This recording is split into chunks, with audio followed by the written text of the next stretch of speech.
ನಮಸ್ಕಾರ, ಆರ್ಫ್ ನ್ಯೂಸ್ಗೆ ಸ್ವಾಗತ. ರಾಜ್ಯದಲ್ಲಿ ಈಗಾಗಲೇ 11ನೇ ಕಂತು ಹಣ ಬಿಡುಗಡೆ ಆಗಿದ್ದು, ಶೀಘ್ರವೇ 12ನೇ ಹಾಗೂ 13ನೇ ಕಂತಿನ ಹಣ ಬಿಡುಗಡೆ ಮಾಡಲಾಗುವುದು ಎಂದು ಸಚಿವೆ ಲಕ್ಷ್ಮಿ ಹೆಬ್ಬಾಳ್ಕರ್ ಹೇಳಿದ್ದಾರೆ.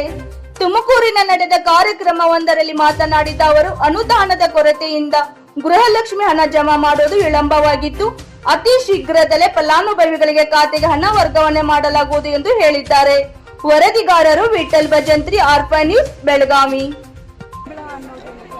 ಕೇಂದ್ರ ಸರ್ಕಾರ ಮತ್ತು ರಾಜ್ಯ ಸರ್ಕಾರದ ಅನುದಾನ ಸೇರಿ ನಾವು ಇದು ಈ ರೀತಿಯಾದಂಥ ಪ್ರಾಬ್ಲಮ್ ಬರೀ ಮೊದಲನೇ ಬಾರಿಗೆ ಅಲ್ಲ. ಯಾಕೆಂದರೆ ಕೇಂದ್ರ ಸರ್ಕಾರದವ್ರು ವಿಳಂಬ ಮಾಡಿದಾಗ ಮ್ಯಾಚಿಂಗ್ ಅಮೌಂಟು ನಾವು ಸೇರಿಸಿ ರಾಜ್ಯ ಸರ್ಕಾರ ಕೊಡಬೇಕಾಗುತ್ತೆ. ಕೇಂದ್ರದಿಂದ ಇನ್ನೂ ಬಂದಿಲ್ಲ.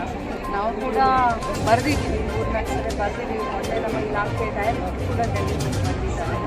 ಸೊ ಆದಷ್ಟು ಶೀಘ್ರದಲ್ಲಿ ಎಲ್ಲರಿಗೂ ಕೊಟ್ಟಿದ್ದೀವಿ. 3 ಜಿಲ್ಲೆಗಳು ಕೂಡ ಆದಷ್ಟು ಬೇಗ ಗಣಪತಿಯ ಒಳಗಡೆ ಕೊಡಲಿಕ್ಕಿದ್ದಾರೆ.